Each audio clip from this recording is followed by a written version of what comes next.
அனைவருக்கும் வணக்கம். இந்திய பெருந்தேசத்தில், குறிப்பாக தாய் தமிழகத்தில் ஒரு நூற்றாண்டை கடந்த மீனவர்களுடைய அவல நிலை என்பது எண்ணிலடங்காதது. மீனவர்களுக்கு இழைக்கப்பட்ட அந்த கொடுமைகள், அந்த அவலங்கள், அந்த இழப்புகள், இது தொடர்ந்து பேசிட்டே இருக்கலாம். அவ்வளவு கொடுமைகள் இருக்கு. அப்ப குறிப்பாக உணவு சங்கிலியில் 30 விழுக்காட்டிற்கு மேல உணவுகளை நம்ம மனிதர்களுக்கு கொடுப்பது கடல் தான் கொடுக்குது. அதாவது மீனவர்களுக்கு அது வாழ்வாதாரம். மீனவ மக்களுக்கு அப்ப நடுக்கடல்ல போய் மீனை பிடிச்சிட்டு மேட்டு பகுதிக்கு கொடுத்து, அது அவர்களுடைய தொழில் ஒரு பக்கமாக இருந்தாலும் இயற்கையாகவே புயல், காற்று, சமகால இழப்புகள்ல பார்க்கும்போது எண்ணிலடங்காத கொடுமைகள். நடுக்கடல்ல போன மீனவர்கள் திரும்பி வருவாங்களான்னு சொல்ல முடியாது. புயல் காலங்கள்ல பிணங்கள் கடல்ல மிதக்கிறதும் காணாம போறது தொடர்ந்து நம்ம பார்த்துட்டு வரோம். அவ்வளவு பெரிய ஒரு கொடுமையான ஒரு தொழில். இதுல இந்திய பெருந்தேசம் பாத்தீங்கன்னா, தமிழக மீனவர்கள் கைது செய்யப்படும் பொழுது தமிழக மீனவர்கள் தான், அவர்கள் இந்திய மீனவர்கள் அல்ல. அப்ப சிங்களவர்களால் கைது நடவடிக்கைகள் தொடர்ந்து நடக்குது. அப்ப இதற்கு காரணம் என்ன அப்படின்னு பாத்துட்டீங்கன்னா, 1974ஆம் ஆண்டு அம்மையார் இந்திரா காந்தி அவர்கள் அதிகாரத்தில் இருக்கும் பொழுது, தாய் தமிழகத்தில் திராவிட முன்னேற்ற கழகத்தினுடைய தலைவர் ஐயா கருணாநிதி அவர்கள் இந்த மண்ணில் அதிகாரத்தில் இருக்கும் பொழுது கச்சத்தீவு தாரை வார்க்கப்படுகிறது. யாரு? அம்மையார் இந்திரா காந்தி அவர்களால். அம்மையார் இந்திரா காந்தி அவர்களால் கச்சத்தீவு தாரை வார்க்கப்பட்டாலும் 1974இல் அதை வேடிக்கை பார்த்தது ஐயா கருணாநிதி அவர்கள். அவர்கள் நினைத்திருந்தால் கச்சத்தீவு நம்முடைய நிலப்பரப்புல இருந்திருக்கும். அப்ப எல்லைகள் வரையறுக்கப்படும் பொழுது எந்த ஒரு ஆலோசனைகளுமே மீனவர்களிடம் எந்த ஆலோசனையுமே பெறல. நம்ம எல்லைகள் வரையறுக்கப்படும் பொழுது, இரு நாட்டுகளுடைய எல்லைகள் வரையறுக்கப்படும் பொழுது, அதே நேரத்தில் வேடிக்கை பார்த்தது திராவிட முன்னேற்ற கழகம். அதை எவரால மறுக்க முடியாது. இந்த மீனவர்களுடைய அத்தனை அவலை நிலைக்கும் காரணமும் இந்த காங்கிரசும் அதை வேடிக்கை பார்த்த திராவிட முன்னேற்ற கழகம் தான் காரணமாக இருக்கிறது. கச்சத்தீவு தமிழர் நிலத்திற்கானது. அதை தூக்கி கொடுக்கறதுக்கு உனக்கு அதிகாரம் கொடுத்தது யாரு? அப்ப இந்திய நிலப்பரப்பில் ஒரு பகுதியை மற்ற நாடுகளுக்கு கொடுக்க வேண்டும் என்றால் பாராளுமன்றத்தில் சட்டம் இயற்ற வேண்டும். அது எதுவும் இல்லை. அப்ப இவனை கேட்க யாரு? என்ன நாதி இருக்கு? அப்ப தூக்கி கொடு. அப்படித்தான் அம்மையார் இந்திரா காந்தி அவர்கள் கச்சத்தீவு தூக்கி கொடுத்தது. அப்ப இரு நாட்டுகளுடைய எல்லைகளை வரையறுக்கும் பொழுது கச்சத்தீவு தாய் தமிழகத்துலதான் இருக்குது. இது ஒரு பெரும் குற்றம். அப்ப அடி வயிற்று பசிக்காக மீனவர்கள் தங்களுடைய வாழ்வாதாரத்திற்காக நடுக்கடல்ல மீன் பிடிக்கும் பொழுது சிங்கள இராணுவத்தினுடைய அட்டுழியம், அகம்பாதமும் கொஞ்ச நஞ்சம் இல்ல. ஆயிரக்கணக்கான படைகளை முட்டி மோதி உடைக்க விடுறது, மீனவர்களை கைது செய்து சித்திரவாதை செய்யறது. சித்திரவாதை என்பது சொல்லில் அடங்காத கொடுமை. அம்மனமாக்குவது, ஆட விடுவது, சுட்டு தண்ணிகளை தூக்கி வீசுறது, அப்படி நாட்கணக்கா நீதிமன்றத்திற்கே கொண்டு போகாம நீதிமன்ற காவல் நிலையத்தில் வச்சு அடிச்சு சித்திரவாதம் பண்றது, இப்படி எண்ணிலடங்காத கொடுமைகள் தொடர்ந்து நடக்குது. அப்ப குறிப்பிட்ட காலம் 1974க்கு பிறகு, அதற்கு முன்பு கடந்து வந்த பாதைகளை பார்க்கும் பொழுது கிழக்கு கடற்கரை சாலைகள் மட்டுமல்ல, மீனவர்கள் வங்கக்கடல்ல தமிழக மீனவர்கள் 800க்கும் மேற்பட்ட மீனவர்கள் சிங்கள இராணுவத்தால் சுட்டு வீழ்த்தப்பட்ட ஒரு கொடூரம் இந்த நிலப்பரப்புலதான் நடந்தது.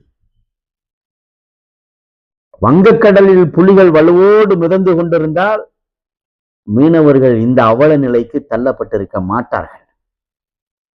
புலிகள் அப்புறப்படுத்தப்பட்டதனுடைய விளைவு மீனவர்கள் நித்தம் சிறைப்படுத்துவது, சித்திரவதை செய்வது, ஒடுக்குவது, படகுகளை கைப்பற்றுவது, அவதாரங்களை அள்ளி வீசுவது, 50,000, 2 லட்சம், 3 லட்சம் அள்ளி வீசுறது.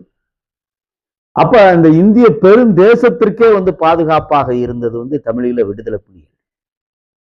வங்கக்கடலில் அவர்கள் மிதக்கும் பொழுது இந்திய பெருந்தேசத்திற்கு பெரும் பாதுகாப்பாக இருந்தது. இன்னைக்கு பாதுகாப்பற்ற ஒரு கால சூழ்நிலைகள் வந்து இந்திய பெருந்தேசத்திற்கு வந்து உருவாகி இருக்கிறது. அதற்கு காரணம் இந்தியா உட்பட சீனா, பாகிஸ்தான், அமெரிக்கா, இங்கிலாந்து போன்ற வல்லரசுகள்லாம் ஒன்று சேர்ந்து புலிகளை வந்து அழித்தொழித்தார்கள். அதுதான் வரலாற்று உண்மை. அப்ப இதை தொடர்ந்து கிழக்கு கடற்கரை சாலை முழுவதும் வந்து மக்கள் வந்து இன்னைக்கு வந்து தொடர் உண்ணாநிலை, தொடர் போராட்டங்களை கையில் எடுக்கிறாங்க, போராடிக்கிட்டு இருக்காங்க. இப்ப யாருக்காக நம்ம பட்டினி இருந்து போராடணும்? இந்திய அரசு என்னன்னு கேட்டுற போதா? அப்போ உடனே கச்சத்தீவை வந்து நம்ம திருப்பி எடுத்துற போதா? இப்ப எதுக்காக நம்ம போராடணும்? நம் உரிமைக்காக, வென்றெடுப்பதற்காக நம் திடகாத்திரமாக இருந்தாத்தே நம்ம போராட முடியும். சுட்டு வெட்டி வங்கக்கடல்ல வந்து வீழ்த்தும் பொழுது வந்து வேடிக்கை தானே பார்க்குது இந்திய அரசும், இந்த தமிழக அரசு இன்னைக்கு இருக்கிறோம். அப்ப அதற்காக நம்ம வந்து உயிரை மாய்த்து கொண்டு போராடுவது வந்து தவறு. தொடர் போராட்டங்களை கையில் எடுக்கணும், அம்பலப்படுத்தணும். அப்ப இந்திய பெருந்தேசமே கச்சத்தீவு, நம்மளுடைய கச்சத்தீவு, நம் பாட்டன்கள் வந்து சென்று உரையாடிய இழப்பாரிய நம்மளுடைய கச்சத்தீவு, அதை ஏன் நம்ம மத்திய அரசு பிடிங்கி நம்மள்ட்ட கொடுக்க வேண்டியதானே? நம்முடைய நிலப்பரப்புக்கு சொந்தமானதான கச்சத்தீவு. அப்ப இந்த கால சூழல் என்பது வந்து நாம் கச்சத்தீவை மீட்பதை சரியாக இருக்குமே தவிர மீண்டும் மீண்டும் மீண்டும் வந்து நம் உயிரை மாய்த்து கொண்டு போராடுவதை வந்து இந்த இடத்துல வந்து ஏற்றுக்கொள்ள முடியாது. சமகாலங்கள்ல 38 மீனவர்களும் 78 படகுகளும் வந்து கைப்பற்றிருக்கு. அந்த கைப்பற்றப்பட்ட பிறகு அவர்களை விடுதலை செய்யணும் அப்படிங்கிறதுக்காக வந்து மக்கள் வந்து தொடர்ந்து வந்து மீனவர்கள் வந்து களத்துல போராடிக்கிட்டு இருக்காங்க. அப்ப இதுவும் தமிழக அரசு கவனம் கூர்ந்து இதில் கையில் எடுத்து கச்சத்தீவை மீட்காவிட்டால் மீண்டும் மீண்டும் மீண்டும் மீனவர்களுடைய கொலை, என் அக்கா தங்கச்சிகள் வந்து தாலி அறுப்பதை வந்து எவரும் தடுக்க முடியாது. தாய் தமிழகத்தில் தாலி அறுத்த விதவைகள் அதிகமாக இருப்பது வந்து நம்முடைய மீனவர் குடியில் தான். அதிகமான விதவைகள் இருப்பது நம்முடைய மீனவர் குடியில் தான் இருக்கிறாங்க. நடுக்கடல்ல மீன் பிடிக்க போய் புயலாலும் சமகாலத்தில் நடந்த அந்த கடல் கொந்தளிப்பாலும் வந்து அதிகமா தாலி அறுத்து விதவையா இருக்கிறது வந்து நம்முடைய மீனவர் குடிகள் தான் வந்து விதவையாக இருக்கிறாங்க. அப்ப மட்டுக்கான நாடு, ஒரு குட்டி நாடு, சவால் விடுறான், படகுகளை புடுங்குறியான், வலைகளை அறுக்கிறியான், மீனவர்களை சித்திரவாதை செய்யறியான், சிறைப்படுத்துறியான், பிணை வணங்க மாட்டேங்கிறான். 50,000, 2 லட்சம், 3 லட்சம், 4 லட்சம் இப்படி தொடர்ந்து அவதாரங்களை போட்டு வந்து சிறைப்படுத்தி வைக்கலாம். அப்ப இந்திய அரசு மேற்கொண்டதனுடைய விளைவு என்ன? இப்ப வரைக்கும் வந்து 800க்கும் மேற்பட்ட மீனவர்கள் வந்து கொல்லப்பட்டிருக்கிறாங்க. மத்திய அரசு, மாநில அரசு எடுக்கப்பட்ட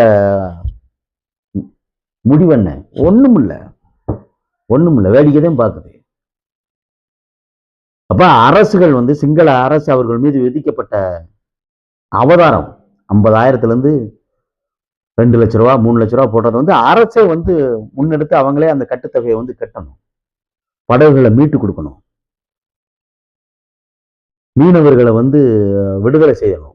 இதை நோக்கித்தானே உறவுகள் தொடர்ந்து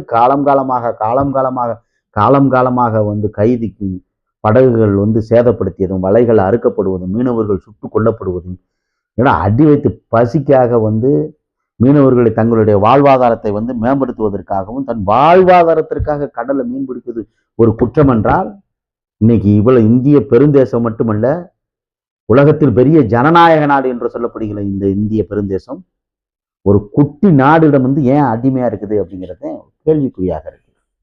மீனவர்களுடைய போராட்டத்தை கவனம் கூர்ந்து மத்திய அரசு 1974 செய்த பெரும் பிழை, காங்கிரஸ் செய்த பிழையை வந்து நிவர்த்தி செய்து கச்சத்தீவை மீட்டு மீண்டும் தாய் தமிழகத்தில் இணைக்க வேண்டும். அதற்கு பிறகுதான் மீனவர்களுடைய வாழ்வாதாரம், மீனவர்களுடைய கொலைகள், மீனவர்களுடைய படைகளை சேதப்படுத்துவது, வலைகளை அறுப்பது வந்து நிறுத்தப்படும்.